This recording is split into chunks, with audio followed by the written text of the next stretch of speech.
Good evening, dear students and parents. I would like to welcome you all on the behalf of Vortex Education Patna. आज का workshop, जैसा कि हमने आप लोगों से कमिट किया था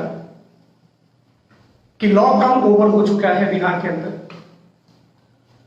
10th बोर्ड और 12th बोर्ड की डेट्स डिसाइड हो चुके हैं।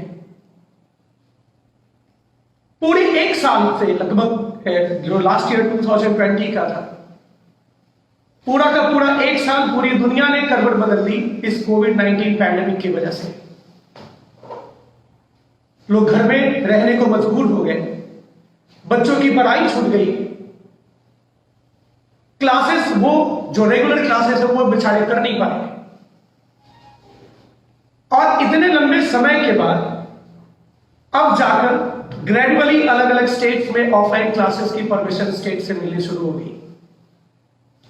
बिहार में भी अब लॉकडाउन ओवर हो चुका है स्कूल एंड कोचिंग के लिए, खास करके सीनियर बच्चों के लिए। लेकिन कई सारे डेट्स भी इस तरह से हैं कि पेरेंट और स्टूडेंट कंफ्यूज है कि आखिर करें क्या। हमने जैसा कि कमिट किया था कि आज वर्टेक्स एजुकेशन की जो टीम है वो आपको गाइड करेगी कि इस लॉकडाउन के बाद जो नया सिचुएशन डेवलप हुआ है उस सिचुएशन में किस तरीके से बोर्ड के साथ सामंजस्य बिठाया जाए, किस तरीके से प्री बोर्ड के साथ तालमेल बिठाया जाए, किस तरीके से जेई मेन को सही तरीके से अटेम्प्ट किया जाए, जेई एडवांस जो कि जुलाई में चला गया है उसको हम कैसे टारगेट करें, करेक्ट स्ट्रेटेजी क्या होगी। यह हमारा आज के सेशन का थीम था। वर्टेक्स एजुकेशन पटना 21 दिसंबर को हमने पहली बार सोशल मीडिया के थ्रू बताया कि वर्टेक्स एजुकेशन लॉन्च हो रहा है। हालांकि हमारा एक तरह से ऑफिशियल लॉन्च अभी हुआ नहीं है, हम 14 जेन के बाद करेंगे जो ऑफिशियल लॉन्चिंग है हमारी। लेकिन इसके बावजूद कि हमने कोई ऑफिशियल लॉन्चिंग नहीं किया, इतने दिनों में हमें एक जबरदस्त रिस्पांस आप बच्चों की तरफ से मिला है, पेरेंट की तरफ से मिला है, इसका तहे दिल से हम स्वागत करते हैं। बहुत बहुत धन्यवाद भी देते हैं कि इतने कम समय में हमारे दो बैच ऑलरेडी स्टार्ट हो चुके हैं और वो सफलतापूर्वक चल भी रहे हैं। वर्टेक्स एजुकेशन 5 एकेडमिशियन जिनका 20 वर्षों से अधिक का एक्सपीरियंस है, जिन्होंने अपने टीचिंग करियर में बड़े बड़े इंस्टीट्यूशन में टॉप लेवल के पोजीशन पर काम किया है, कई सिस्टम के पूरे एकेडमिक ऑपरेशन को लीड किया है, उन 5 एकेडमिशियंस के द्वारा रन किया जाने वाला एक ऑर्गेनाइजेशन है जो इस नियत से हमने स्टार्ट किया कि पटना में पढ़ा के बच्चों को, बिहार के स्टूडेंट पटना में पढ़ाई करके टॉप रैंक अचीव कर सके JEE Main, JEE Advanced, KVPY, olympiad, NTSC etcetera में। इससे पहले कि मैं वर्कशॉप को आगे बढ़ाऊं, मैं अपने टीम से इंट्रोड्यूस कराना चाहता हूं आपको। हमारी टीम में मैथमेटिक्स पढ़ाएंगे 2 दिग्गज टीचर्स, उन दोनों से मैं 1 बाय 1 आपको इंट्रोड्यूस कराऊं। One is SRP sir, he is Shreyank Pandey sir, he is famous by the name MSRP sir. ये IIT रुड़की से पोस्ट ग्रेजुएट है और बच्चों के लिए काफी पॉपुलर टीचर है पटना के अंदर। आप रोहन सिन्हा सर IIT खड़गपुर से ग्रेजुएट है, IIM कोझिकोड से मास्टर्स किया हुआ है और अपने 20 इयर्स के टीचिंग करियर में अनगिनत टॉपर्स को इन्होंने पढ़ाया है। मैं आपको बता दूं कि इस साल इनका अपना भांजा जेई एडवांस में all India rank 29 right sir, 29 rank achieve किया है। हमारी टीम में ऑर्गेनिक और इनऑर्गेनिक केमिस्ट्री पढ़ाएंगे राहुल गोयल सर, ये आरजी सर के नाम से पॉपुलर है, IIT रुड़की से एमटेक है और अपने टीचिंग करियर में चाहे वो बोकारो हो, चाहे वो कोटा हो, चाहे वो पटना हो, अनेकों टॉपर्स को इन्होंने पढ़ाया है। और हमारे टीम में फिजिक्स के फैकल्टी हैं संजीव जायसवाल सर, ये एसजे सर के नाम से फेमस है, आईआईटी खड़गपुर के बीटेक, 20 इयर्स का एक्सपीरियंस, और सब टीचर्स की भांति इन्होंने भी अपने करियर में अनगिनत टॉप रैंकर्स को पढ़ाया है। और अंत में मैं, I am Chandan Kumar, a post graduate from Delhi university, and I'm in this industry since last 20 years. तो अब बात को आगे बढ़ाते हुए जो हमारा मेन एजेंडा है, वो एजेंडा यही था कि बच्चों की सही तरीके से काउंसलिंग कैसे की जाए, स्ट्रेटेजी कैसे बताई जाए। तो हमने 1 by 1 इन सारे पॉइंट्स को डिस्कस करना है। मैं शुरू करने जा रहा हूं 10th बोर्ड से।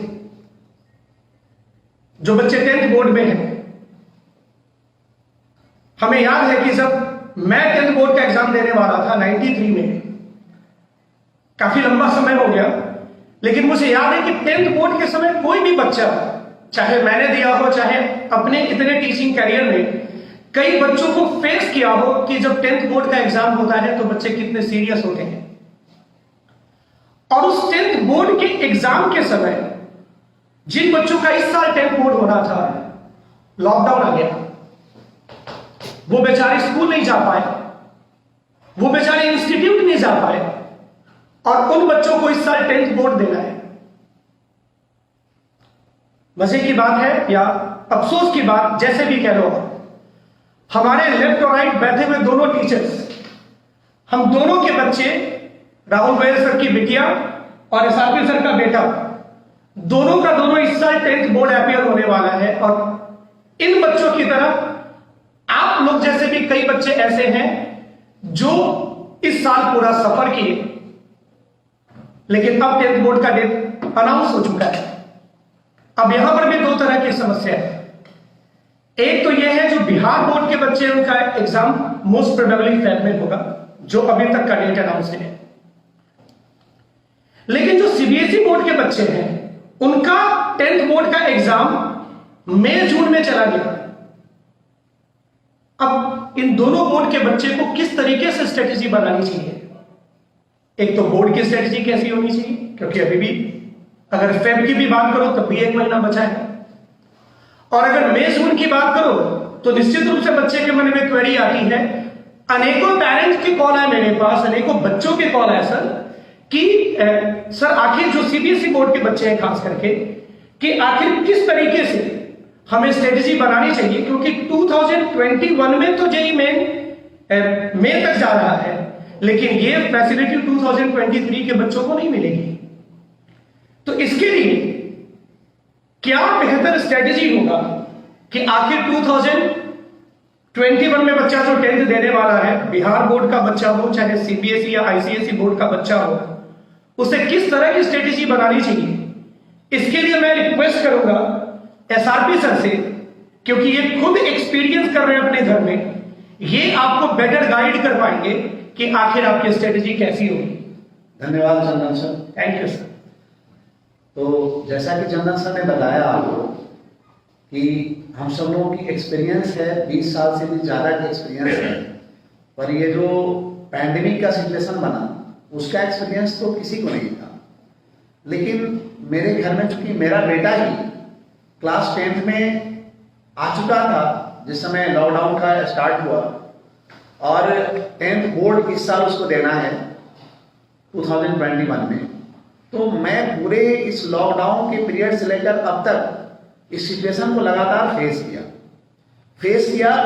तो अपना जो एक्सपीरियंस था वो भी काम आया कई डिसीजंस लेने, और वो डिसीजन एज ए, मैं कह सकता हूँ अपने एक एक्सपीरियंस फैकल्टी से ज़्यादा एक एक्सपीरियंस पेरेंट की तरह मैं आपसे शेयर करना चाहता हूँ। जितने भी पेरेंट्स यहाँ पर हम लोग को सुन रहे हैं, बच्चे सुन रहे हैं, है ना, तो सबको मैं कुछ बातें बताना चाहता हूँ। क्योंकि देखो जो 10th बोर्ड है वो किसी भी स्टूडेंट के स्टडी कैरियर का पहला माइलस्टोन होता है, और 10th बोर्ड का जो आपका परफॉर्मेंस और उसके बाद आपके अंदर जो साहस होता है, उसके बेसिस पर जो आपका एक कैरियर डिसाइड होना होता है वो बहुत इंपॉर्टेंट हो जाता है। तो हम लोगों की एक्सपर्टाइज जो है वो इंजीनियरिंग प्रिपरेशन की है, IIT जेईई उसकी तैयारी कराने की है। तो अब जो यहाँ पर मैं जो बच्चे हैं या जो पेरेंट्स हैं उनको दो कैटेगरी में रखकर समझाना चाहूंगा। कुछ बच्चे पेरेंट जिनका कि कॉल भी आया हमारे पास और जो हमें वेट भी कर रहे थे, बता भी रहे थे कि नहीं वो बहुत ईगरली सुनना चाहते हैं हमारे इस डिस्कशन को, बिहार बोर्ड से जुड़े हुए हैं। और कई बच्चे और पेरेंट जो आज अभी लाइव देख रहे हैं वो जुड़े हुए हैं CBSE बोर्ड से। तो देखो क्या है कि 10th बोर्ड का जो एग्जाम है बिहार बोर्ड का फेब में है और CBSE बोर्ड का है ना मई जून में। तो जो सही स्ट्रेटजी होनी चाहिए अगर आप प्रिपरेशन करना चाहते हैं IIT का, जेईई का या फिर कोई और भी प्रिपरेशन करना चाहते हैं, उन सभी के लिए एक बात तो कॉमन होगी कि अगर वो बिहार बोर्ड के स्टूडेंट हैं तो उनको अभी पूरे बोर्ड पे कंसंट्रेट करना चाहिए। बोर्ड पे अच्छे स्कोर लाना आपको आगे कॉन्फिडेंस भी देगा और आपको बेहतर करने की प्रेरणा भी मिलेगी। तो बोर्ड पे कंसंट्रेट करें और बोर्ड पे कंसंट्रेट करके आप बेहतर स्कोर करें। और लेकिन जैसे ही बोर्ड एग्जाम आपका कंप्लीट होता है आपको चाहिए कि आप अपनी प्रिपरेशन स्टार्ट कर दें, और आपको मार्च तक, लेटेस्ट मैं कहूंगा अप्रैल तक, आप कहीं ना कहीं अच्छे गाइड के अंदर, अच्छे बुक्स के साथ है ना, अच्छे कोर्स मटेरियल के साथ आप अपनी तैयारी शुरू कर दें। अगर आप IIT जेईई की तैयारी करना चाहते हैं तो उसके लिए आपके पास बहुत समय नहीं है। तो जैसे ही बोर्ड समाप्त होता है आप मार्च से या फिर अप्रैल से जहां भी इंस्टीट्यूशन उस तरह का आपको मिले उसके सपोर्ट से है ना आप आगे अपनी तैयारी शुरू कर दें और बेहतर आपकी तैयारी होगी। हाँ, बोर्ड के लिए सबसे अच्छे बुक्स जो होते हैं वो NCERT के बुक्स होते हैं। और दूसरा जो सबसे इंपॉर्टेंट चीज होता है जो अपने बेटे के साथ तैयारी करने और कराने के दौरान में फील कर रहा हूं कि पिछले जो बोर्ड के 10-15 साल के क्वेश्चन है उसको जरूर देखें। आप क्वेश्चन वाइज उसका आंसर लिख के प्रैक्टिस करें और स्पेशली आप कंसंट्रेट करें जो सिलेबस में चेंज आया है उस नए सिलेबस पे बेस्ड जो क्वेश्चन है उनसे रिलेटेड जो क्वेश्चन है आप उनकी प्रैक्टिस करें। CBSE बोर्ड की बात अब मैं करूं, CBSE बोर्ड जो स्टूडेंट देने वाले हैं मई और जून में उनका बोर्ड है। 10 जून के आसपास बोर्ड समाप्त होगा और मई फर्स्ट वीक में स्टार्ट हो जा रहा है। तो अब क्या करना है? पहले जनरली होता था क्या कि बोर्ड जो CBSE भी था वो फरवरी और मार्च में होता था और बच्चे जो तैयारी शुरू कर देते थे अपनी अप्रैल में, लेटेस्ट अप्रैल में उनकी तैयारी शुरू हो जाती थी और 2 साल का पूरा सफिशिएंट टाइम मिलता था उनको तैयारी के लिए। देखिए समय बहुत मूल्यवान है, बहुत वैल्यूएबल है। तो समय के इंपॉर्टेंस देते हुए अगर उसके अकॉर्डिंग स्ट्रेटजी हमारी नहीं होगी तो सच्चाई है उसमें कुछ ना कुछ तो कमी रह जाएगी और कुछ ना कुछ समस्याएं आएंगी। तो यहां पर भी वही मैं बताना चाहता हूं आपको कि मई जून में बोर्ड है तो उसके पहले का टाइम जो है अभी जनवरी है, फरवरी है, मार्च है। ये टाइम ऐसा है जिसमें कि जो चीज आप अप्रैल में शुरू करके अप्रैल में जून में पढ़ सकते थे वो चीज आप अभी जनवरी, फरवरी, मार्च में आप तैयारी कर सकते हैं। जो आपका पर्पस है आगे चल के इंजीनियरिंग करने का पर्पस है, मेडिकल करने का पर्पस है ना, इस तरह के और तैयारी में जाना है तो उस तरह की तैयारी में आप अपने आप को जोड़ सकते हैं। अच्छे कोर्स मटेरियल के हेल्प से जोड़ सकते हैं, अच्छे गाइड के हेल्प से जोड़ सकते हैं, अच्छे इंस्टीट्यूशन के हेल्प से जोड़ सकते हैं, है ना। साथ साथ जो अब क्या है उसके साथ कि जैसे ही आपका अप्रैल आएगा तो बहुत जरूरी होगा, बोर्ड आपके लिए इंपॉर्टेंट है। तो अप्रैल, मई और जून आप कह सकते हो 15 जून तक आपका बोर्ड समाप्त हो रहा है। तो अप्रैल, मई और 15 जून तक का जो पीरियड होगा वो आपका बिल्कुल लॉक हो जाएगा। किसके लिए? तो बोर्ड के लिए। उसके लिए आपको प्रॉपर रिवीजन करना होगा। जैसे मैंने बताया कि स्टूडेंट्स को चाहिए क्या कि जो नया सिलेबस है उसको ध्यान में रखकर बोर्ड का जो पिछले 10 साल से 15 साल का जो सिलेबस क्वेश्चन पेपर है, क्वेश्चन बैंक है, वहां से जरूर तैयारी करें, क्वेश्चन वाइज उसको रिवाइज करें। और उसके अकॉर्डिंग उसका प्रिपरेशन करें। साथ साथ अब जैसे ही 15 जून समाप्त हो, आप 10 जून तक समाप्त हो जा रहा है आपका एग्जाम, लेकिन 10 जून के बाद 15 जून तक आप सर्टेनली किसी ना किसी अच्छे गाइड के अंदर जुड़कर, अच्छे इंस्टीट्यूशन के साथ जुड़कर आप जो करना चाहते हैं फर्दर अपने जीवन में, आप अगर एक इंजीनियर बनना चाहते हैं, डॉक्टर बनना चाहते हैं, तो उसकी प्रिपरेशन स्टार्ट कर दें, है ना। यही हमारा समझ से सबसे अच्छा स्ट्रेटजी होगा जो 10th स्टडिंग अभी स्टूडेंट हैं, 10th का बोर्ड देने वाले हैं। बिहार बोर्ड के लिए मैंने स्ट्रेटजी डिस्कस किया अलग, और सीबीएसई बोर्ड के लिए स्ट्रेटजी डिस्कस अलग किया। हाँ, बिहार बोर्ड में अगर डेट में चेंजेस आते हैं तो उसके अकॉर्डिंग शायद प्लान बदलना भी पड़ेगा, और शायद हम लोग फिर आए आपके सामने लाइव और कुछ उस तरह की बातें करें। लेकिन अभी मैं चाहूंगा कि इस डिस्कशन को आगे बढ़ाया जाए, क्योंकि हम लोगों ने डिसाइड किया है कि क्लास वाइज किस क्लास के बच्चों के लिए किस तरह का स्ट्रेटजी हो, है ना, उसके अकॉर्डिंग, है ना, सब लोग अपना एक्सपर्टाइज देंगे। तो मैं फिर से चंदन सर को बोलूंगा कि आगे अब दूसरे क्लासेस के स्टूडेंट का स्ट्रेटजी क्या हो, इसके ऊपर किस तरह से आगे बढ़ना है, बोलना है, ये डिसाइड करेंगे। चंदन सर। थैंक यू सर, बहुत अच्छा बताया सर आपने। बच्चों में फिर से आपको एक बार रिकॉल करा दूं, जो बिहार बोर्ड से बच्चे दे रहे हैं उनको अभी का 1 महीना बोर्ड पर फोकस करना चाहिए। बोर्ड के एग्जाम के जस्ट बाद आपको कोई ना कोई इंस्टीट्यूशन में निश्चित रूप से ज्वाइन करके अर्ली स्टार्ट का फायदा उठाना चाहिए। लेकिन ज्यादातर इंस्टीट्यूशन में इंक्लूडिंग वर्टेक्स एजुकेशन एडमिशन जो होता है वो जैन फेब में ही क्लोज होने के कगार पे होता है, मतलब वो स्टार्ट तो हो ही चुका होता है और बिगिनिंग के सारे बैचेस फुल भी हो जाते हैं। तो आपको अपनी प्रोसीजर पहले करके बोर्ड के एग्जाम के जस्ट बाद आपको अपनी प्रिपरेशन शुरू कर देनी है। और जो बच्चे सीबीएसई बोर्ड से 10th देने वाले हैं उनको एक बार फिर से रिकॉल कर दूं, जो साथ सर ने बताया आपको, आपका एग्जाम मई और जून में जा रहा है, तो अभी से लेकर आप मई तक वेट करोगे तो 2023 में आपकी तैयारी निश्चित रूप से खराब होगी। तो आपके लिए बेस्ट तरीका है कि फेब और मार्च में आप फेब से ही अपनी तैयारी शुरू करो। जो फेब के फर्स्ट वीक से बैचेस स्टार्ट होंगे, हमारे इंस्टीट्यूशन में भी स्टार्ट होंगे और उसका प्रोसीजर मैं बताऊंगा, तो उस बैच से ज्वाइन करके आप पहले 2 महीने की तैयारी कर सकते हो और उसके बाद बीच में 2 महीने के बोर्ड का ब्रेक मिलेगा, यही है ना सर? और उसके बाद आप कंटिन्यू कर सकते हो अपनी तैयारी। ये तो वो बच्चे थे जिन्होंने इस बार 10th बोर्ड अपीयर हो रहा है, लेकिन जो बेचारे 2020 में 10th बोर्ड दिए उसके साथ तो और भी ज्यादा त्रासदी हुई। उनका बोर्ड का पूरा पेपर भी नहीं हो पाया और लॉकडाउन लग गया। किसी तरीके से उनके बोर्ड के रिजल्ट इवैल्यूएट हुए और पूरा का पूरा 8 महीना उनका इसी लॉकडाउन में निकल गया।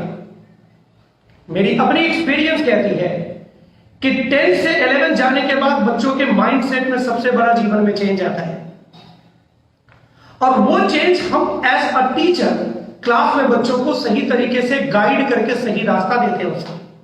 लेकिन इस बार कई बच्चों को यह मौका नहीं मिल पाया, और उसमें भी बुरी बात यह रही कि कई बच्चे ऐसे इंस्टीट्यूट में कहीं पर मान लो उन्होंने ज्वाइन किया जहां पर उन्हें लाइव क्लास मिली, तब तो कोई बात खास प्रॉब्लम नहीं थी। लेकिन कई ऐसे भी जगह थे जहां पर बच्चों ने ज्वाइन तो किया लेकिन उन्हें लाइव इंटरैक्टिव क्लास नहीं मिला, उन्हें रिकॉर्डेड लेक्चर्स मिले, और रिकॉर्डेड लेक्चर्स बुक सेल्फ में रखे हुए किताब की तरह होता है केवल, क्योंकि आप उसे वन साइडेड पढ़ते हो, मूवी की तरह देखते हो, वो कभी इंटरैक्टिव नहीं हो सकता। तो ऐसे बच्चों का पूरा 1 साल करीब करीब खराब हुआ। लेकिन अब लॉकडाउन ओवर हो चुका है, आज से भी अगर कुछ शुरू करे ना तो 15 महीना तैयारी का बचा है, और अगर इस 15 महीने को सही तरीके से यूज करे तो दुनिया की कोई ताकत उसे अच्छा रैंक लाने से रोक नहीं सकती। तो इस बचे हुए समय को किस तरीके से यूटिलाइज किया जाए, इसके लिए मैं रिक्वेस्ट करूंगा संजीव जायसवाल सर से, पीएसजे सर से, कि सर आपको कुछ बताएं कि आखिर आपकी स्ट्रेटेजी क्या होगी। संजीव सर प्लीज बच्चों को गाइड करिए, पेरेंट भी हैं, उनके लिए भी काफी हेल्पफुल होगा। Thank you Chandan sir. Good evening to all dear students and parents. मैं आपको ये बताना चाहूंगा कि जितने बच्चे अभी क्लास 11th में हैं और वो 12th में जाने वाले हैं, उनके लिए सही स्ट्रैटेजी क्या होगा।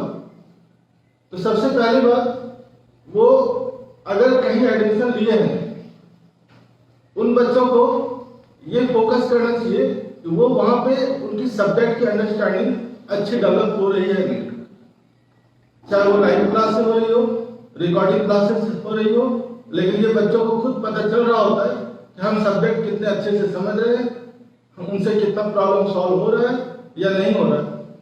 अगर उन्हें सब्जेक्ट में डिफिकल्टी हो रही है, इमीडिएट उन्हें ये डिसीजन लेना चाहिए एक ऐसे सेंटर पे ज्वाइन करने के लिए। अगर वो क्लासरूम ज्वाइन करना चाह रहे हैं तो उन्हें बिल्कुल क्लासरूम, ऑफलाइन क्लासरूम ही ज्वाइन करना चाहिए। लाइव क्लासेस से फार बेटर होगा ऑफलाइन क्लासेस, और रिकॉर्डिंग क्लासेस का तो कोई मीनिंग नहीं है, क्योंकि वहां आप इंटरेक्ट कर नहीं सकते, वहां आप अपने डाउट पूछ नहीं सकते। आई विल एडवाइज आपको ऑफलाइन क्लासेस के लिए जाना चाहिए। ऑफलाइन क्लासेस में आप डायरेक्ट क्लास में आप टीचर से अपने डाउट पूछते हो और वो क्वेरी इमीडिएट आपका सॉल्व होता है, फिर आप आगे के कंसेप्ट को समझ सकते हो। अब रही बात कि वो जो सिलेबस है 11th में जो हमारा बैकलॉग है, पीछे छूट गया, अब कुछ ही महीने में 12th का कोर्स आने वाला है, वो कैसे हम कंपनसेट करें, उसको कैसे हम लोग बैलेंस करेंगे। तो हमने जो स्ट्रेटेजी सोचा है कि आपका जो 12th सिलेबस है वो अप्रैल से स्टार्ट करेंगे। अभी से जो अप्रैल तक, फरवरी, मार्च और कह सकते हैं हाफ मंथ ऑफ जनवरी भी अभी आपके पास है, तो यहाँ पे आपको बिल्कुल 11th की पढ़ाई के लिए फोकस रहना चाहिए। और इस समय जो 11th के बचे हुए सिलेबस है उस पर फोकस करना चाहिए।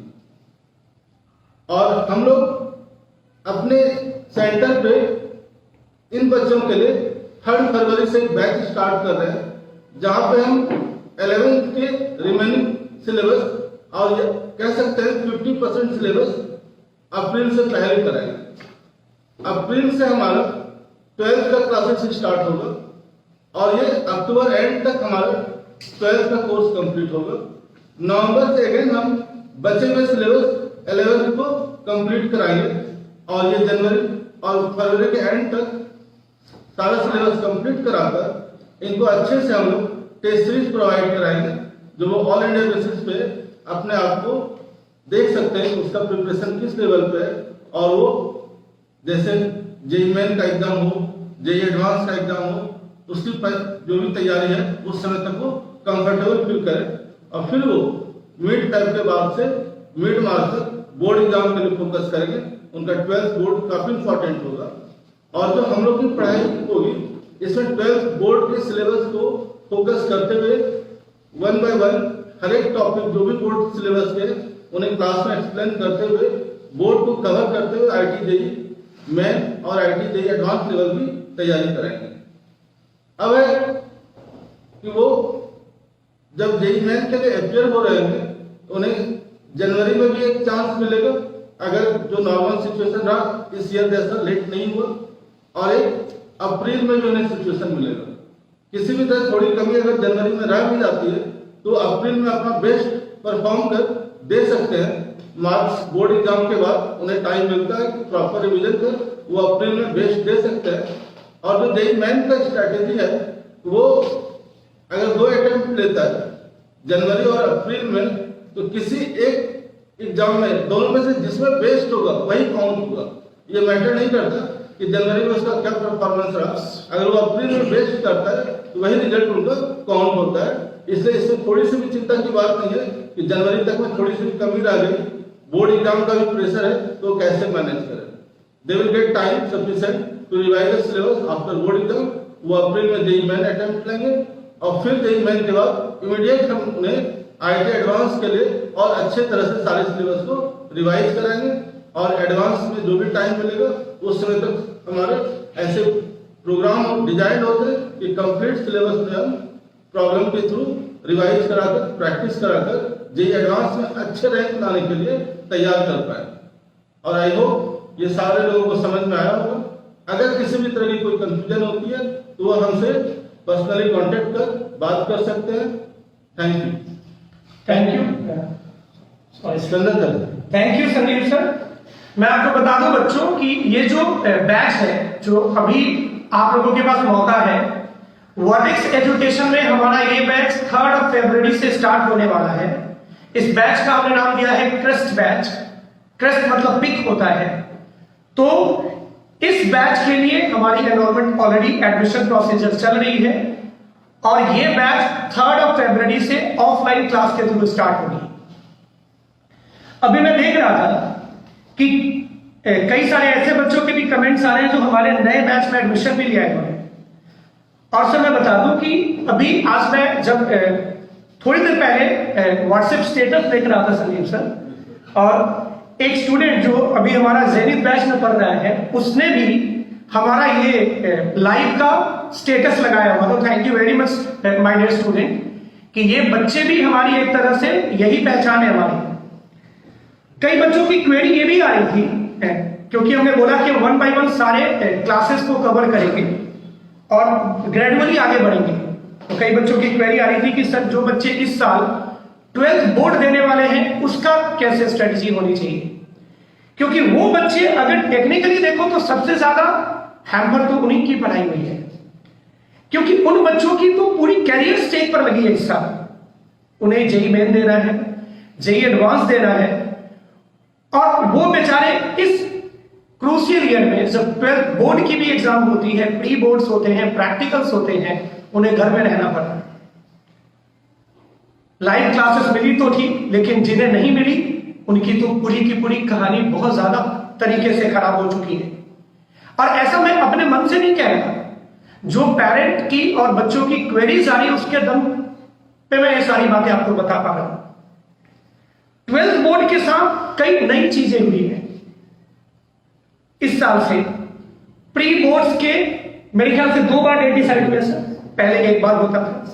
सीबीएसई बोर्ड की अगर बात करूं तो सीबीएसई बोर्ड का एग्जाम डेट चला गया मई और जून में, और जिस जेई मेन की तैयारी के लिए आप 2 साल से प्रिपेयर कर रहे थे वो जो हर साल 2 बार होता था, अब इस साल आपको 4 बार मौका मिल रहा है।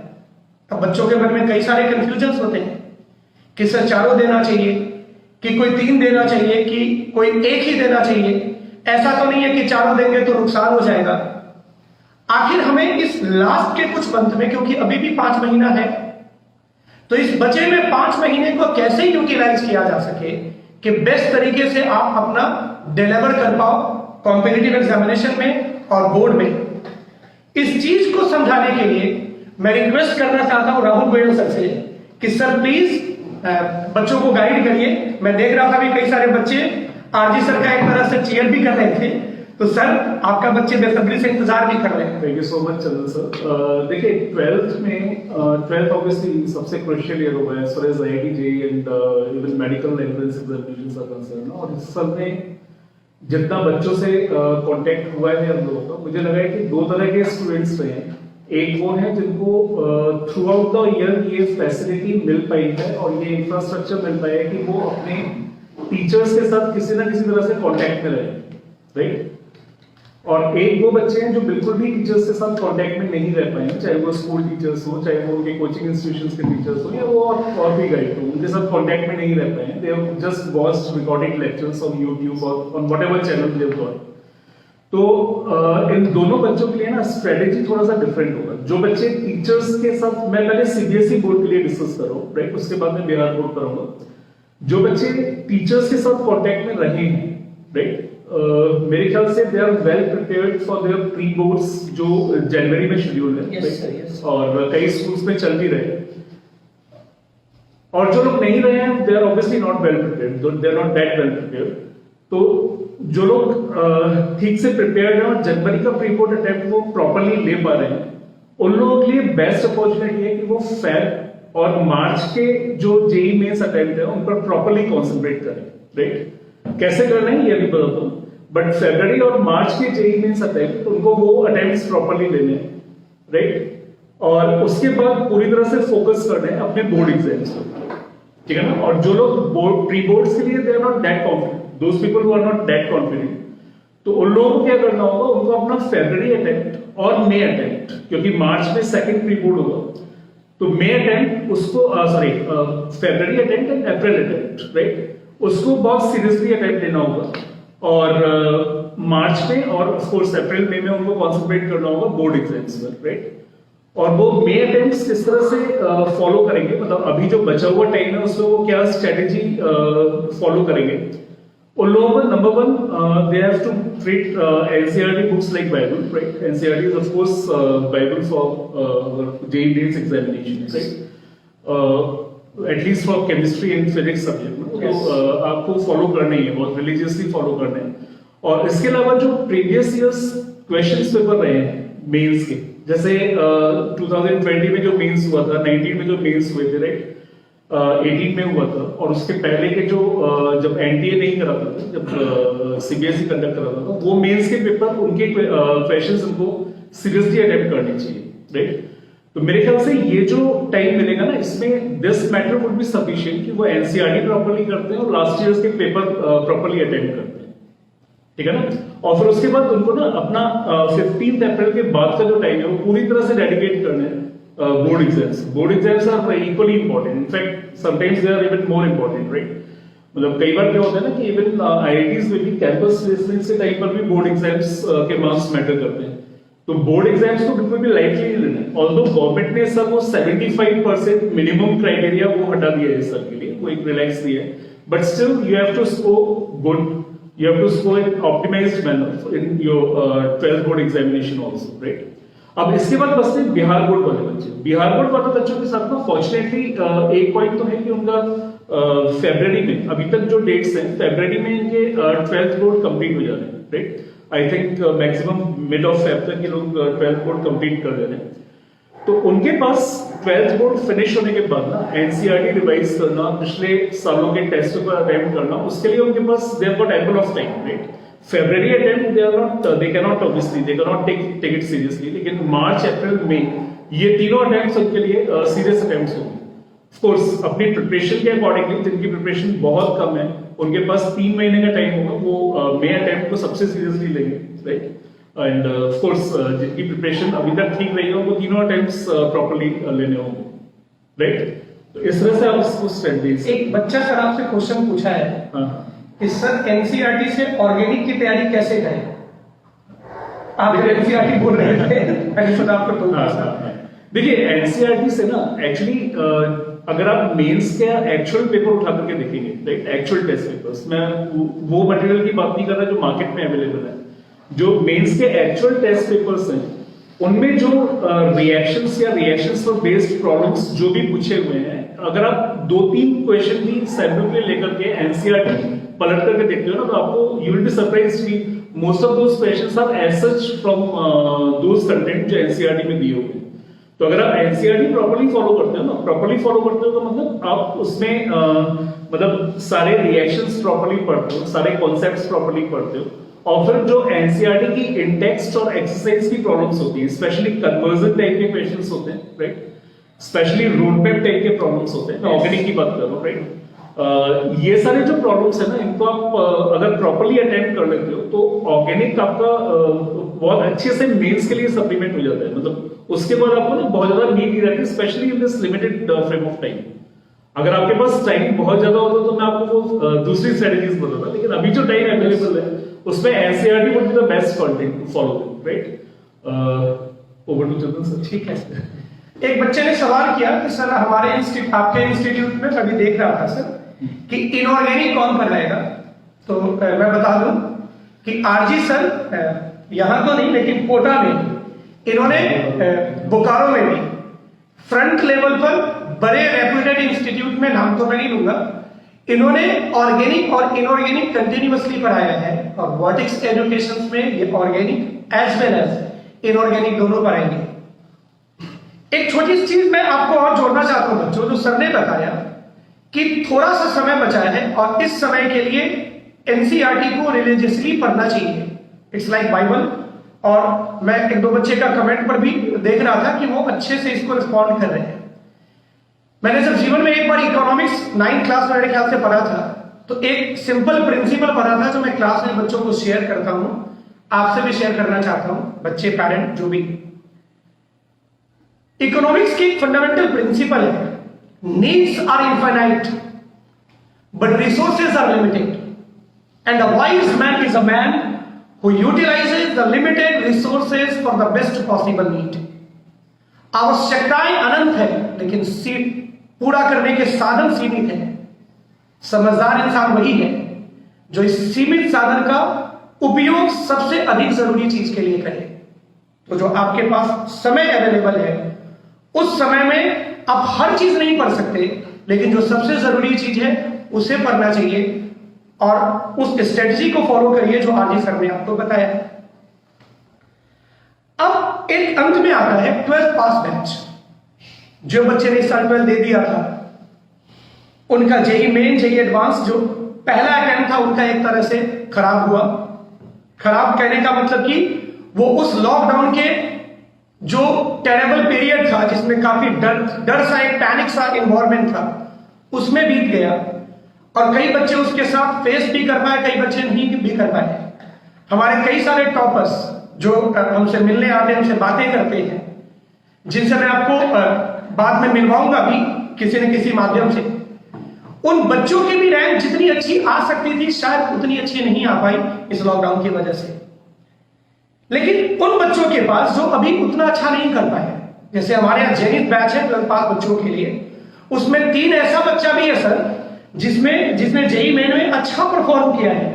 30,000 रैंक वाला भी स्टूडेंट है, 31,000 रैंक वाला भी स्टूडेंट है, एक स्टूडेंट 27,000 से कम रैंक है एडवांस में, और वो भी हमारे इस बैच में है। ये बच्चे वो हैं जो अच्छे रैंक की उम्मीद कर रहे हैं।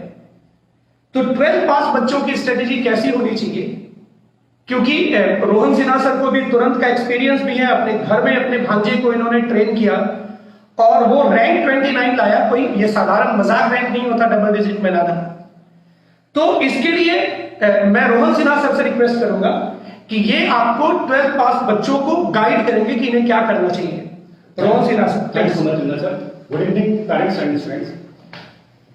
जो बच्चे 12th पास करते हैं, उनका आने वाला जो 5-6 मंथ है वो काफी वाइटल और इंपॉर्टेंट है। आप अपना तन, मन और धन, ये सारा कुछ इस 5 महीने जेई मेन और एडवांस के लिए आप समर्पित कर दें, तभी आपको सफलता मिलेगी।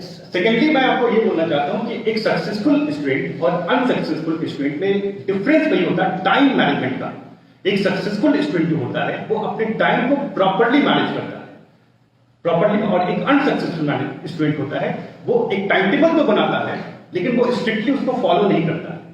स्ट्रिक्टली अगर आप फॉलो नहीं करोगे तो ये 100% श्योर है कि आपको उसमें सफलता नहीं मिलेगी। You are not going to get success in examination. ये बात आप कान खोलकर सुन लो। और आप जेई मेन का जो भी सिलेबस है, जेई मेन और एडवांस का जो भी सिलेबस है, अभी आप फिलहाल जेई मेन पे फोकस करो, उस सिलेबस को माइन्यूटली स्टडी करो, और जो आपका वीक पॉइंट है, जो सिलेबस आपने अभी तक नहीं किया है, उसको जितना जल्दी से जल्दी हो सकता है उसको आप फिनिश करो। और प्रॉपर टाइम लगा के, क्योंकि यहाँ पे आपको बैकवर्ड काउंटिंग करना है, क्योंकि अभी आपके पास दिन बहुत कम बचे हैं और आपका सिलेबस आपका वो उस प्रॉपर टाइम के अंदर खत्म करना है। तो टाइम लगा के आप खत्म करो उसको, और उस सिलेबस में आप उस खत्म करने के बाद उस आप ऐसा करो, उसमें आप डेली 15 से 20 प्रॉब्लम उसमें आप प्रैक्टिस करो, because practice makes a man perfect. और मैं ये भी कहना चाहता हूं कि जो सिलेबस आपको मॉडरेट और या आपको थोड़ा डिफिकल्ट इजी लग रहा है, तो उसको भी आप प्रॉपर्ली स्टडी करो, बिकॉज आप जितना प्रैक्टिस करोगे, जो मेरा एक्सपीरियंस है, जितना प्रैक्टिस करोगे आप उसमें उतनी ही परफेक्शन आता ही जाएगा। और मैं ये कहना चाहता हूं कि एनसीईआरटी का बुक लोग नहीं बनाते हैं, लेकिन आप केमिस्ट्री में, खासकर इनऑर्गेनिक केमिस्ट्री में आप एनसीईआरटी का लाइन बाय लाइन कर लो, उससे जेईई मेन में सवाल आती है।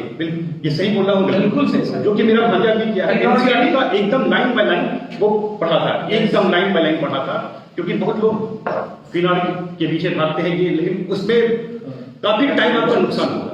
एनसीईआरटी के बुक आप प्रॉपर्ली करोगे, क्यों राहुल सर?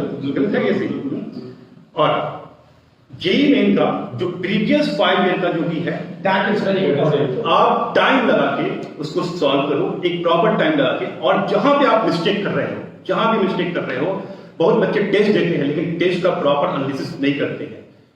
उससे कभी कुछ फायदा नहीं होगा। आप 50 टेस्ट दे दो, 100 टेस्ट दे दो, you are not going to get successful. आप गलती कहाँ पे कर रहे हो, उस गलती को प्रॉपरली एनालाइज करो, तभी आप सक्सेसफुल होगे। और फर्दर इस पर आपको 4 अटेम्प्ट मिला, 4 you are going to get 4 attempt. और अगर आपका फर्स्ट अटेम्प्ट गलत अच्छा नहीं भी होता है या सेकंड अटेम्प्ट अच्छा नहीं भी होता, तो आप उस गलती से सीखो और नेक्स्ट 2 अटेम्प्ट आप इंप्रूव करो, उसको अच्छे से करो। That is the more important point, that is the more important point. और जो भी आपको हेल्प लगता है, we are ready to help you, we are ready to help you. And Chandan sir बताइए कैसे। Thank you sir. कुछ बातें मैं आपको यहाँ पर हाईलाइट कर दूं, जैसे सर ने भी बताया 4 अटेम्प्ट का मतलब मैं एक्सप्लेन कर दूं आपको बच्चों, पेरेंट भी जो सुन रहे हैं। अगर आप 4 अटेम्प्ट देते हो तो भी मान लिया किसी एक एग्जाम में आपको 0 नंबर आया, दूसरे में 150 आया, तीसरे में 50 आया और चौथे में 220 आया, तो जो बाकी 3 एग्जाम है उससे कोई फर्क नहीं पड़ता। आपके जिसमें हाईएस्ट होंगे उसी से मतलब है। मान लो पहला हाईएस्ट था, बाकी 3 उससे खराब था, तो वो तीनों काउंट नहीं होगा। मतलब स्टूडेंट के लिए केवल विन विन सिचुएशन होता है। तो किसी भी हालत में 4 में से कोई अटेम्प्ट नहीं छोड़ना चाहिए। सर ने एक बात बताया कि सर्वस्व लगा दो, जीवन में सफलता अर्जित करनी है तो बिना समर्पण के तो मिल नहीं सकता। मुझे याद है कि एम्स की एक टॉपर थी sir, all India rank 1, Nishita Purohit. उसका टाइम्स ऑफ इंडिया में मैं इंटरव्यू सुन रहा था, मैं वो इंटरव्यू आपसे शेयर करना चाहता हूं। उस बच्ची ने बोला था कि जब मैं नीट टी और एम्स की तैयारी करना शुरू की तो उसके पहले मुझे घूमने फिरने बहुत मजा आता था, फेस्टिवल्स एंटरटेन करती थी, मैं खूब सारी शादियां में पार्टिसिपेट करती थी, सोशल मीडिया पे एक्टिव रहती थी। लेकिन जब मैंने तैयारी करना शुरू किया और शुरू के कुछ टेस्ट में अच्छे मार्क्स आए तो कॉन्फिडेंस बढ़ा और मुझे लगा मैं बहुत अच्छा कर सकती हूं। मैंने अपना सोशल मीडिया अकाउंट बंद कर दिया, मूवीज नहीं देखा, मेरे घर में इंपॉर्टेंट मेंबर का मैरिज था और मैंने अटेंड नहीं किया। पूरे 2 साल तक मैं कोई फंक्शन अटेंड नहीं की और रैंक 1 लाई। समय मूल्यवान। लेकिन लास्ट में जो उसने स्टेटमेंट बोला उसे वर्ड बाय वर्ड में बोलता। वो स्टेटमेंट था sir, to achieve bigger success in your life your sacrifices should also be that big. जीवन में बड़ी सफलता अर्जित करना चाहते हो तो आपका त्याग भी उतना ही बड़ा होना चाहिए। वर्टेक्स एजुकेशन इसी थीम के साथ आगे बढ़ा है। हमारा थीम एक बिजनेस एम्पायर खड़ा करना नहीं है, कदापि नहीं है। हम लोग कहीं पे भी होते एक वेल सेटल्ड पोजीशन पे होते हैं, लेकिन हमारी एक हंगर थी कि अपने स्टेट से, अपने शहर से टॉप रैंकर अचीव कर सके। ऐसे स्टूडेंट को हम ट्रेन करें कि टॉप रैंकर वो बन सके, डबल डिजिट, सिंगल डिजिट में आ सके। क्यों नहीं आ सकते? और ऐसा लाने के लिए हमें एक एकेडमिक फ्रीडम चाहिए थी, एक ऐसा कैंपस चाहिए था जिस कैंपस में हम 24 आवर खुद के दम पर मॉनिटरिंग करें। और उसके लिए जब हम लोगों ने अपना ये चीज प्रोसेस स्टार्ट किया तो हमने अपना इंफ्रा, हमने बड़ी लंबी चौड़ी एडवर्टाइजमेंट, ऑफिशियल लॉन्चिंग, ये सब रोक कर एक कैंपस स्टार्ट किया, जिस कैंपस का नाम YG कैंपस हमने रखा है, यंग जीनियस कैंपस। ये कैंपस हमारे ऑफिस के जस्ट सामने हमने बनाया है। इस कैंपस में बच्चों को 24 आवर अपनी मॉनिटरिंग में रखेंगे, किसी के इंटरफेरेंस नहीं। हम उन मेधावी बच्चों को रखेंगे जो हर तरह पे, हर लेवल पर अपने आप को परखने के लिए तैयार है, जो हर कसौटी पर खड़ा उतरने के लिए तैयार है, जो हमारे हर तरह के टारगेट को अचीव करने के लिए तैयार है। ऐसे बच्चे जो जीत और मेहनत करना चाहते हैं, ऐसे बच्चे को अगर सही मार्गदर्शन ना मिले तो उनका रैंक अफेक्टेड होगा। और अगर हम चाहे कितना भी मेहनत कर ले, हमें ऐसा मेधावी बच्चा ना मिले तो भी हम बहुत अच्छा नहीं कर पाएंगे। ये दोनों मिलकर ही अच्छा हो सकता है। और इसीलिए हम लोगों ने YG कैंपस एस्टैब्लिश किया है, जहां पर जो मेधावी बच्चे होंगे, जो हमारे टेस्ट में बहुत अच्छा करेंगे, उन्हें हम वहां पे 24 आवर मॉनिटरिंग में रखेंगे। नहीं तो डे बोर्डिंग फैसिलिटी भी देंगे।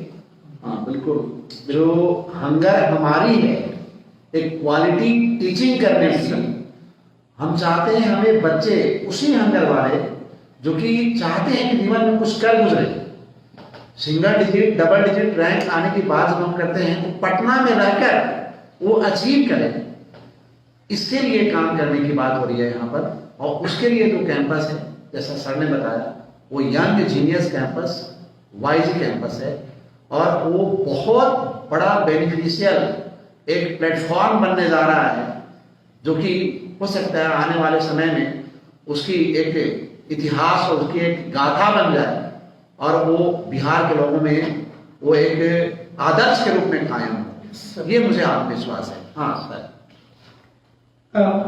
सर एक दो बच्चा लिख रहा है कि SJ सर वेरी साइलेंट है, तो आप कुछ बोलिए सर। अरे बिल्कुल, मैं चाहता हूं कि सर आप हमारा वीसेट के बारे में और क्रिस्ट वाले बैच के बारे में बताइए सर। ठीक है। Thank you dear student. मैं आपको वर्टेक्स एजुकेशन कैसे ज्वाइन कर सकते हैं, ये कई सारे बच्चे लिख रहे हैं, उसमें मैं बता रहा हूँ कि हम लोग पूरे बिहार में टेस्ट कंडक्ट करने जा रहे हैं, वो भी सेट के नाम से होगा, Vertex education scholarship aptitude test. ये हम पहला टेस्ट 30 जनवरी को रखे हैं और दूसरा टेस्ट 14 फरवरी को रखे हैं। आप 14 फरवरी को सीरियसली टेस्ट के लिए समझेंगे, इसका कोई ज्यादा मतलब नहीं है, ठीक है। तो हम लोग इस दो टेस्ट को इसलिए रखे हैं कि किसी बच्चों को या किसी पेरेंट्स को किसी एक डेट में किसी तरह की परेशानी हो तो दूसरा डेट ऑप्ट कर सकते हैं। दोनों टेस्ट का सेम इंपॉर्टेंस होगा, सेम वैल्यू होगा, रैंकिंग में भी दोनों टेस्ट सेम इवैल्यूएशन लेवल पे कंसीडर करेंगे। अब हमारा पॉइंट यह है कि इस टेस्ट का फायदा क्या होगा। सबसे पहली बात, इस टेस्ट के बेसिस पे, आपके परफॉर्मेंस के बेसिस पे हम लोग आपका स्कॉलरशिप डिसाइड करेंगे, जो हमारे फी में वो वेव ऑफ होगा। सेकंड एडवांटेज ये होगा, इसी परफॉर्मेंस के बेसिस पे हम यंग जीनियस कैंपस आपको प्रोवाइड कर सकते हैं। It depends on your performance. तो ये टेस्ट आपके लिए काफी इंपॉर्टेंट होगा और जब आप इस टेस्ट में अपियर होते हैं आपको रिजल्ट मिलेगा, उसमें हमारे प्रोग्राम के सारे डिटेल्स होंगे। किसी भी तरह की इंक्वायरी जो कॉमन इंक्वायरी है उनका आंसर होगा। फिर भी अगर किसी भी तरह का कोई कंफ्यूजन है तो आप हमारे कॉन्टैक्ट नंबर पे कॉन्टैक्ट कर सकते हैं, वो आपको प्रोवाइड किया जाएगा। अगर ये टेस्ट में अपियर होने के लिए क्या करना है, बच्चे ये जानना चाहेंगे, उनके लिए हमारा एक फॉर्म होगा अवेलेबल, हमारी वेबसाइट पे भी अवेलेबल होगा, हमारे सेंटर पे भी अवेलेबल होगा। वो फॉर्म आपको भरना है और उसके बाद आपको एडमिट कार्ड इशू किया जाएगा। उसमें डेट, टाइम, सेंटर, वैल्यू सारा कुछ मेंशन होगा और उस डेट टाइम पे आपको एग्जाम सेंटर पे 1 घंटे पहले आकर रेडी रहना है और टाइम से एग्जाम देना है। वो सिलेबस क्या होगा इस टेस्ट का, उस टेस्ट का पैटर्न क्या होगा, ये सारी चीज आपको डिटेल से बताई जाएंगे जब आप हमारे सेंटर पे इंक्वायरी करेंगे, टेलीफोनिक इंक्वायरी करें। ओके, 31 को केमिकल एग्जाम है, तो आप 30 को, अगर 30 जनवरी को कंफर्टेबल है तो दे सकते हैं, नहीं तो आप 14 फरवरी को दे। एग्जाम देकर अच्छे से आप हमारे पैटर्न के टेस्ट के क्वेश्चन को देखकर अच्छे से एग्जाम दे सकते हैं। सर कुछ बोलना चाह रहे हैं? ये 14 फरवरी का डेट जो है उस पर बात हो गई थी और थोड़ा सा उस पर सर ने मतलब मजाकिया लहजा में कुछ बोला। मैं ये कहना चाहता हूँ कि 14 फरवरी का जो डेट है वो दुनिया में प्रेम और मतलब प्यार बांटने का संदेश देने का दिन है। तो हम लोगों की भी एक इच्छा थी कि इस दिन का चुनाव करें और आपका वैलेंटाइन इस बार वर्टेक्स एजुकेशन बने। तो ये एक इरादा के साथ हमने 14 फरवरी का दिन चुना और 30 जनवरी का तो दिन है, वो जैसा बताया ना सर ने कि चूंकि 31 फरवरी को KVPY था तो हम 30 जनवरी का दिन चुने हैं। हाँ, किसी को अगर कोई KVPY एग्जाम की वजह से वो दिन शूट ना करता हो तो उसके लिए 14 फरवरी का दिन है ना। और बाकी आप जो हमारे कॉल नंबर्स होंगे और वेबसाइट होंगे वहाँ से भी आप इंक्वायरीज कर सकते हैं। जो हमारे नंबर्स होंगे वो व्हाट्सएप नंबर भी होंगे, वहाँ से भी आप इंक्वायरी कर सकते हैं। ठीक है। ट्यूशन चंदन सर। बच्चों में बता दूं कि हमारा रीसेट जो है वो 30 जनवरी को करा रहे हैं। और जो बच्चे 11th के होंगे या 12th के जो KVPY दे रहे हैं, उन बच्चों को हो सकता है दिक्कत आए अगर वो KVPY अपीयर हो रहे हैं तो आप 14 फेब को अपीयर हो सकते हो। एग्जामिनेशन का डेट की एग्जैक्ट अनाउंसमेंट एक तो हमने ऐसे कर दिया, दूसरा जितने भी अदर मीडिया चैनल्स होते हैं वो सब के थ्रू 2 से 3 दिन में ये सब बच्चों को इंटीमेट हो जाएगा। हमारे व्हाट्सएप के थ्रू भी होगा, सोशल मीडिया के थ्रू भी होगा, न्यूज़पेपर के थ्रू भी होगा और मल्टीपल जो दूसरे रिसोर्सेज हैं लाइक होर्डिंग्स एंड जो यूनिपोल्स होते हैं उसके थ्रू भी होगा। जो बच्चे हमारे यहाँ बहुत सारी इंक्वायरीज भी आ चुकी हैं, more than 300-400 inquiries are already there sir. और इन बच्चों को जो बच्चों के डिटेल्स हमारे पास हैं हमने सबको अभी तक होल्ड किया था क्योंकि हमारा इंफ्रा अबाउट टू स्टार्ट था। हमारा वेबसाइट अभी शुरू नहीं हुआ था क्योंकि हमारे लिए सिचुएशन ऐसी थी कि 21st को हमने बोला और 23rd से हमारे बैच स्टार्ट हो गया पहला और 6 जनवरी से सेकेंड हो गया। तो बाकी चीजों के लिए सर वक्त ही नहीं मिल पाया। तो दिन रात हम लोग हार्डवर्क कर रहे हैं। हमने अपने एस्टैब्लिशमेंट की पूरी प्लानिंग कर ली है और वो सारी चीजें हमारा एग्जैक्ट जो प्रेमाइसेस होगा मेन बिल्डिंग का वो भी एक प्रीमियम लोकेशन पे है और वो सारी चीजें बहुत जल्दी मीडिया में आ जाएंगी। जो अभी कॉन्टैक्ट नंबर दिया हुआ है वो मेरा, संजीव सर का और गोयल सर का ही है। तो आप जब भी कॉन्टैक्ट करते हो तो हम ही तीनों में से किसी से मुलाकात या बात हो जाती है। तो अभी के लिए तो कोई दिक्कत ही नहीं है। उसके बाद भी जो कॉन्टैक्ट नंबर हमारा ऑफिशियली अब जो नया ऐड आएगा या जो हमारी वेबसाइट होगी जो 1-2 दिन में अनाउंस कर देंगे हम लोग सोशल मीडिया के थ्रू, जब वो स्टार्ट होगा तो हमारा उसमें ऑफिशियल कॉन्टैक्ट नंबर भी आ जाएगा। तो 2 इंपॉर्टेंट अनाउंसमेंट मैं करना चाह रहा था। एक तो जो 11th के बच्चे हैं जिनका अभी 15 मंथ ड्यूरेशन बचा है उसके लिए 3rd फेब से हमारा बैच स्टार्ट हो और उसकी एडमिशन स्टार्ट है। आप आकर एडमिशन ले सकते हो और हेल्पलाइन नंबर या मेरे नंबर से कांटेक्ट कर सकते हो। जो बाकी के बच्चे हैं जो क्लास 8 के स्टूडेंट हैं, 9 के स्टूडेंट हैं, 10 के हैं, वो बच्चे 30 जनवरी या 14 फरवरी को हमारा वीसेट में पार्टिसिपेट हो सकते हैं और उसकी सारी डिटेल आपको बताई जाएगी। इस वर्कशॉप को एंड करने के पहले एक छोटी सी अपनी एक्सपीरियंस में बच्चों से शेयर करना चाहता हूं। मुझे जीवन में एक बार जो कैडेट इंडियन आर्मी ऑफिसर्स की ट्रेनिंग का सबसे बड़ा सेंटर है इंडियन मिलिट्री एकेडमी देहरादून जाने का मौका मिला और वहां पर जो चीज मैंने एक्सपीरियंस किया वो सब बच्चे से जरूर शेयर करता हूं, आप लोगों से भी करता हूं, ध्यान से सुनिएगा। मेरा एक स्टूडेंट था जो एनडीए में सेलेक्ट हो गया था और वो वहां पर आर्मी ऑफिसर की ट्रेनिंग ले रहा था। देहरादून पहाड़ी इलाका है, पत्थर के बड़े बड़े टुकड़े थे जहां पर उनका पैरेड ग्राउंड था ट्रेनिंग सेंटर का। वहां पर जनरली किसी कैडेट से मिलने नहीं दिया जाता। मैं वहां पे गया, अपना एक स्लिप दिया कि मुझे इस स्टूडेंट से मिलना है, इस कैडेट से मिलना है। मैंने नाम भी उसमें टीचर लिखा हुआ था कि मैं हूं और इंडिया में आज भी टीचर की वैल्यू है। तो मुझे परमिशन लकीली मिल गई और एक संतरी आकर बड़े स्ट्रॉन्ग वर्ड में बोला कि साहब अभी एक मीटिंग में है, थोड़ी देर वेट करो, वो मिलेंगे आपसे। मैंने कहा ठीक है। इंडियन आर्मी ऑफिसर की ट्रेनिंग का ग्राउंड था, पत्थर के बड़े बड़े टुकड़े थे और हर टुकड़े पर एक से बढ़कर एक मोटिवेशनल कोट लिखा हुआ था। लेकिन एक कोट जब मैंने पढ़ा तो मेरे रोंगटे सिहर गए और तब से हमेशा मैं जिस बच्चे से इंटरेक्ट करता हूं जरूर शेयर करता हूं, ध्यान से समझना बेटा। उसमें लिखा था कि जो कैडेट अपनी ट्रेनिंग के दौरान ज्यादा पसीना बहाएगा, जो कैडेट अपनी ट्रेनिंग के दौरान ज्यादा पसीना बहाएगा, जंग के मैदान में उसका उतना ही कम खून बहेगा।